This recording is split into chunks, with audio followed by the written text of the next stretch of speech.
right. So it says I'm live, and I think I'm live, and I apologize for being a couple minutes behind. Um, so I am Professor L, and I am hosting this live stream for math help, math tutoring, math engagement, and hoping to promote a group study behind the set. In doing the math. I think this is a perfect platform for it. Yeah, so Thursday, having technical issues like it's a Friday, weird. But yeah, so we'll just go with it. This is part of the excitement in figuring all this out is, you know, the technology and just making sure everything is in place and yeah, so that's all new for me. And yeah, so this is kind of exciting to do because there's a certain vulnerability that you have in presenting, throwing yourself out there. You're susceptible to criticisms and mistakes and all sorts of things, and so you just have to forget about all that and focus on the math. And I feel like I picked a perfect problem to do just that today. And as usual, running behind, and I don't have my goal, which was to have this erased and have the problem up here ready.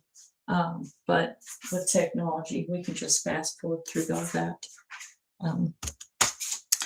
Anyways, happy Thursday. I hope everyone's doing well. And I for some reason, just things weren't working out to get on time today, so I'm fashionably late. All right, so oblique triangle applications.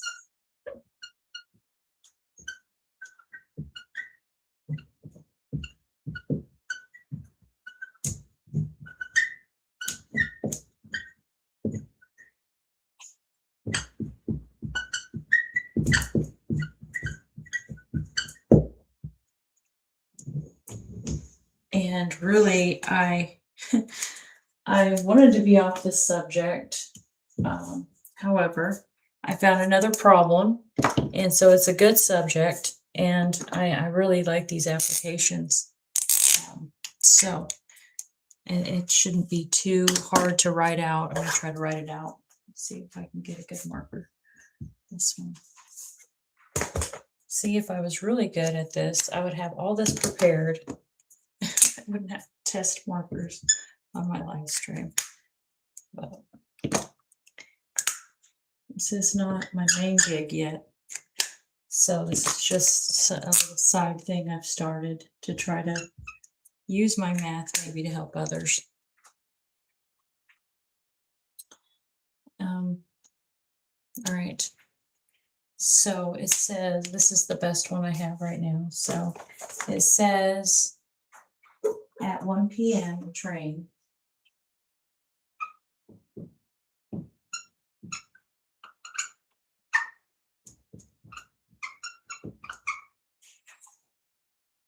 leaves a city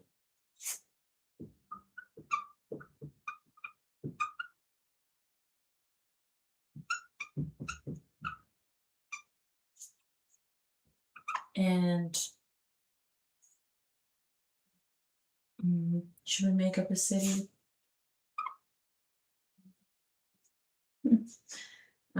Let's see, leaves, we'll say a city, we'll say how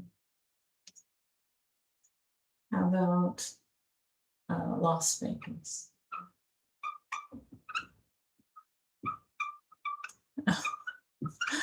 And now this is going to mess me up because I don't know.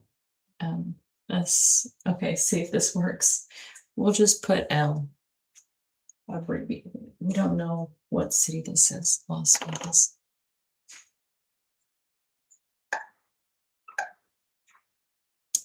And at 30 miles per hour. Or traveling at 30 miles per hour. It doesn't say that. This is exactly what it says.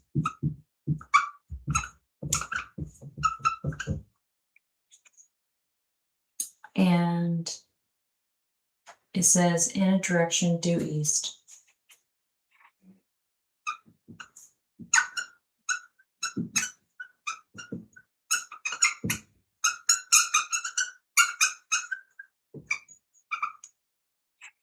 And a second train travels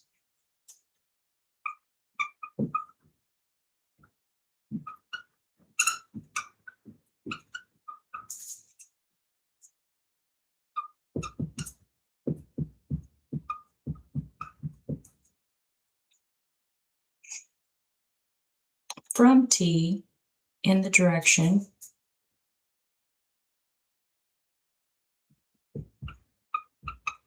from the train, see, from Las Vegas, from L.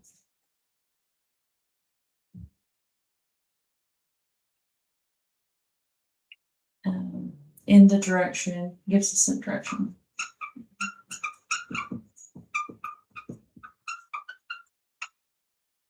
North 20 degrees.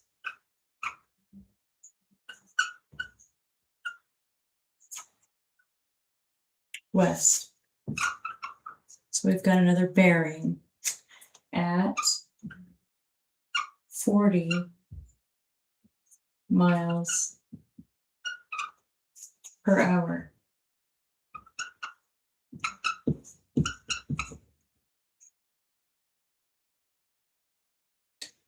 And it asks us, how far apart are the trains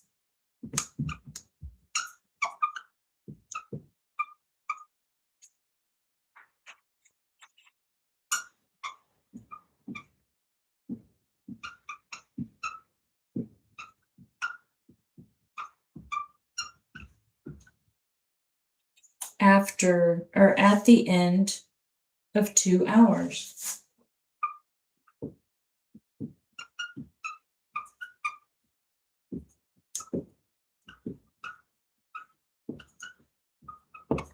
And it's just interesting wording. Why wouldn't it say after 2 hours? At the end of 2 hours? That's kind of interesting. All right. So this one is a bearing. And since it gives us a direction, we can start out with the compass, which is nice because we have this angle and then we have this angle. So due east, and maybe I should start underlining this stuff. But since we have these directions, we can actually use the bearing. And so that's what I'll do. I'll start out with my Cartesian coordinate system. And I'm going to locate these vectors. Since I have the magnitude and I have the direction they're headed, that's kind of big. So we've got north. And I must have picked up the wrong marker. Just a second. Let's try this again.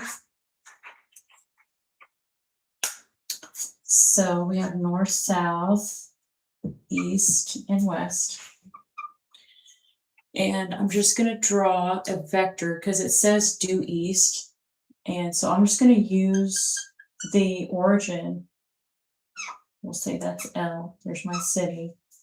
And if I draw a vector that is 30 miles due east here, we'll draw this vector here, 30.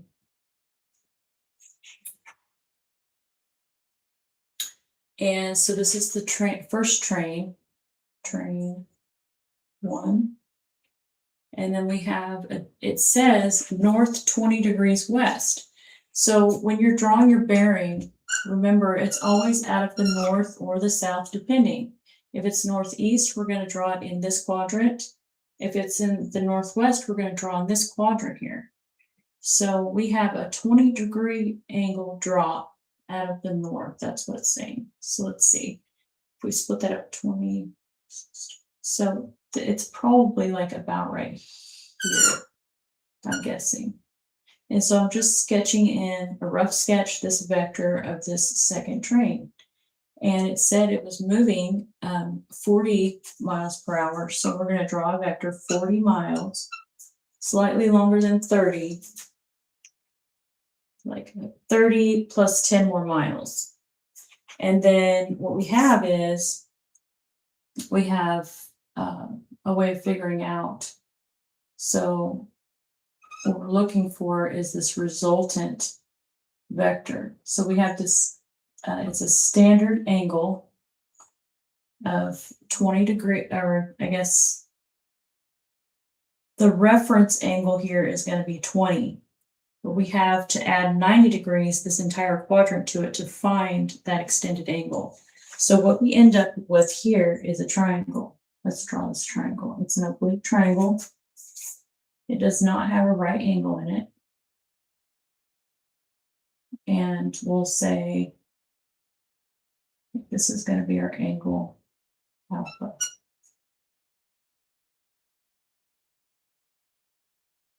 And we've got the shorter leg 30. And we have the longer leg 40. And we can figure out this angle alpha. It's 90 degrees plus 20 degrees, this one. So we have this angle total is 110. Okay, so what we're doing in essence, we're looking for the distance between these two trains. It's this resultant vector here. It's the distance between, not the direction it's headed. So we've got this right here. This is what we're looking for. So what we're going to do is we're going to label this X. We're going to make a list, and we're going to use log cosines and solve this pretty quickly. The only problem is that we have the end of 2 hours. So we have to remember we're going to have to do a slight conversion here because we have 40 miles per 1 hour. So we have to remember distance equals rate times the time. And we have a rate of 30 and we have a time of 2. So plugging in the total distance traveled for these trains, for the first train that's traveling, let's see, these T1 and T2. So this is for the first train TR. Can I even spell train right now? TRAIN, train 1. Rate time. So we have a total distance traveled of 60 miles. And then our second train 2, get ahead of myself here. We've got R of 40 and T of 2. So we have actual distance traveled for that second train is 80 miles. So we'll go ahead and switch that. I'm going to switch that around. So the first train traveled 80 or 60, and the second train traveled 80. So we make sure we have our right figures in here. And then we also know alpha is 110. So we had to do a slight conversion before we got our values. And then now we can make a list. So we've got our triangle here. So we'll say this is A, B, C, and then we'd have little c, little a, and little b. And this is kind of important because I actually messed up yesterday and we fixed it, but it's tragic when I do that, especially on live. And, you know, sometimes it just can't be helped, but all I can do is just try better next time.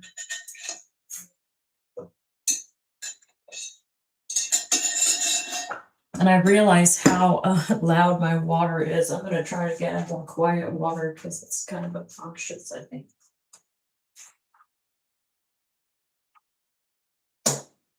All right. So, let's see. So we have A. Let's see what we know. We know little a is 80. And we know little b is 60. We know that we're looking for little c. And we know big C is 110. So we can just use cosines. Would have been nice to use law of sines, to be honest. Law of sines are so nice, but I don't think I can. I need to know two angles. I need to know two angles to use law of sines, and unfortunately, I only know one. So this will work. So what we're just going to do is we're going to solve for little c. So for our law of cosines, we're going to say little c squared equals, and then that's going to be a squared plus b squared minus 2ab times the cosine of c. And so we'll have, we'll say little c is x. And so we can just plug in. And so I can make that x squared, and then a is 80 squared plus 60 squared minus 2 times 80 times 60, and that's times the cosine of 110 degrees.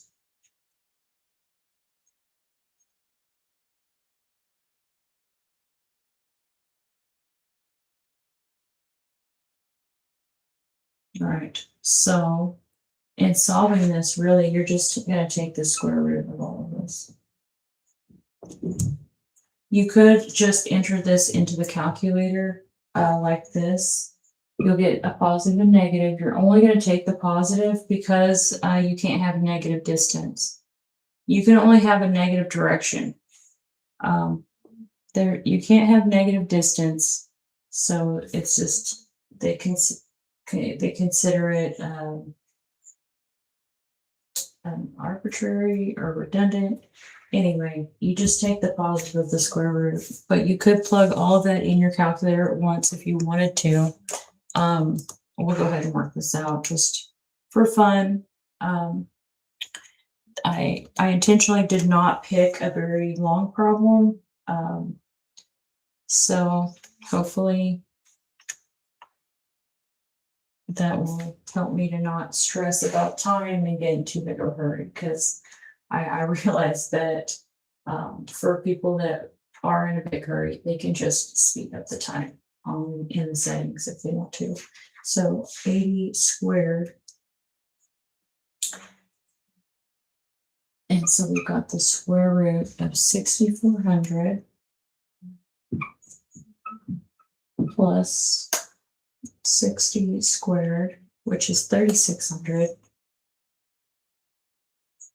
I think those add together to make a perfect 64 plus 36. That's 10,000.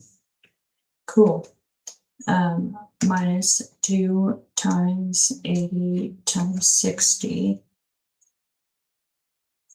You try that one more time, that didn't work out. 60 times 80 times 2.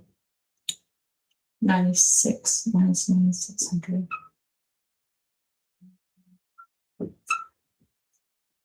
Cosine of 110. And then we'll add these two together, which I already know it's 10,000, but we'll just do it anyway. Seeing is believing, plus 3,600, 10,000. So we've got x equals 10,000 links. We should have done Minnesota. Oh well. Minus 96 cosine. 9600 cosine of 110. All right. So let's figure out what 9600 times the cosine of 110 is. Ooh. Oh, it's negative. Okay. Well, that makes sense because we'll get a positive here. So we get down. All right. So it's x times, so we've got 10,000 minus 328 3.393376. And then I'll say, see if I can get smaller. So we'll say 10,000 minus 328 3.393376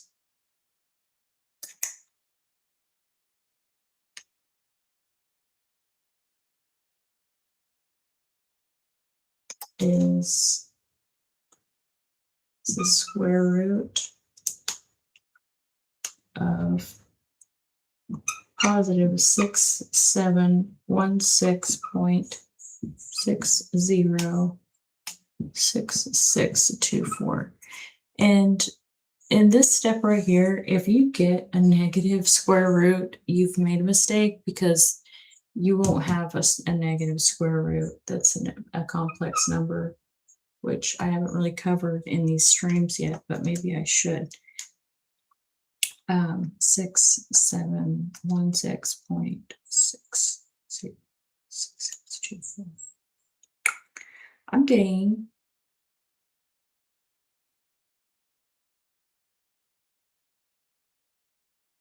there's no way. It's saying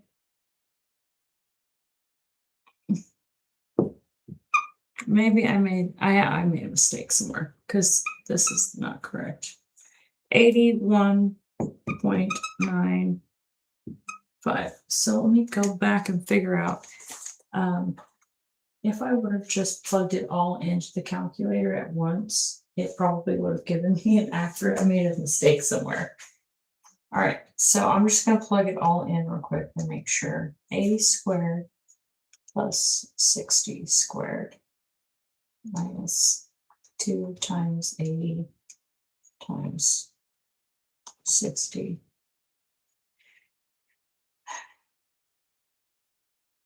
times the cosine of 110. Okay, so where did I make a mistake? Because this is giving me the correct answer of 115.25. So we've got 80 squared.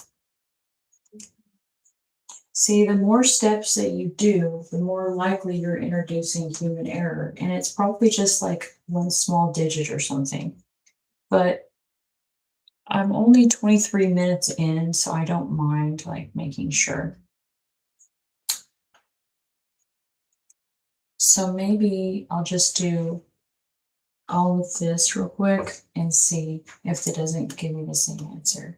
So 2 times 80 times 60 is 9600, and times the cosine of 110 is giving me -3, and that was 10,000.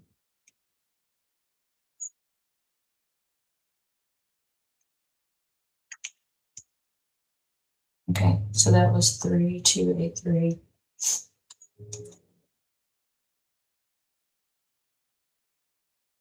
Oh, okay. So it's 10,000 minus 32. So I just left off a digit here. So that's not that bad. Okay. So good. And again, this is just me trying to gain skill, you know. It's important for me to grow and professionally, and I'm at this level where I just need to get better at the technology and presenting in technology. So good that of me that I went ahead and took the time, because it was just this little step right here that messed it up. So this 9600, it should be negative because we're subtracting, but 9600 cosine of 110 .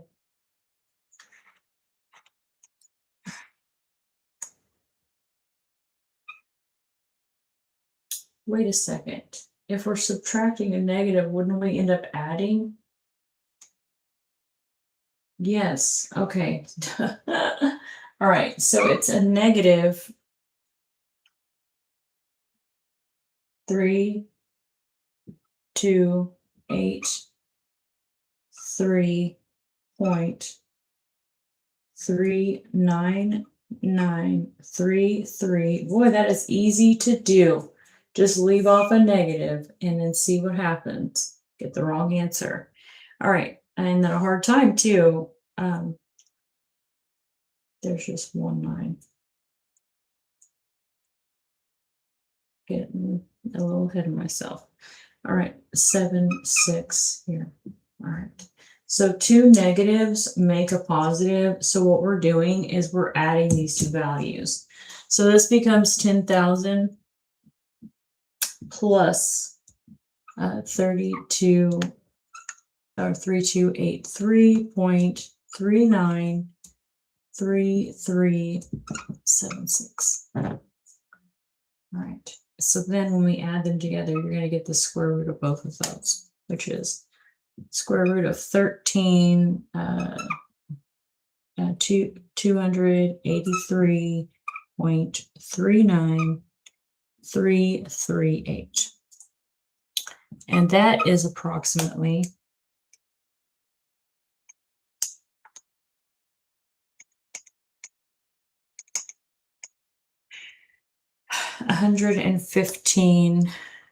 115.2536046. All right, so we're going to say approximately 115 miles.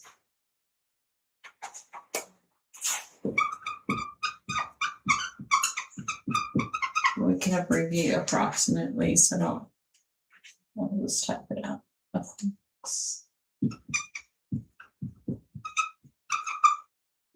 Approximately 115.25 miles to answer the question. All right. Okay, success. All right. That was harder than I thought. Again, trying to pick out the problems that are right now. I realize that they're a little bit more simple because it's even simple problems are hard to present in in front of a camera. So trying to start off small. All right. Well, anyway, I somehow managed to pull it off again. So yeah, I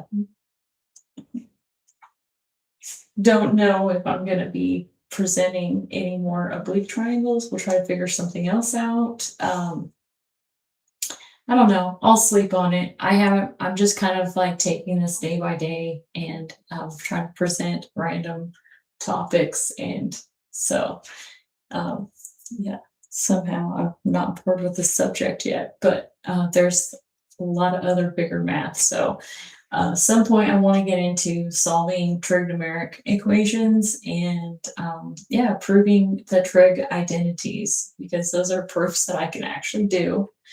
The proofs in math were not my friend, so they're always challenging to me. Anyway, if you watched my video, I just want to say I greatly appreciate that. Not getting a whole lot of viewership, and so it's a humbling experience. But if you are watching and you are um, you know, getting any source of uh, good. What am I trying to say? If it's helping in at all, then it's worth it to me to do this. Just feel kind of silly talking to a camera. But it is what it is, and hopefully I'm getting better at it. I don't know. Let me know. And again, uh, I will be back tomorrow, the same time, same place for now. And yeah, so I will just sign off and end this for today. And I hope everyone has a great, amazing rest of your day. And yeah, I will see you again next time. Bye.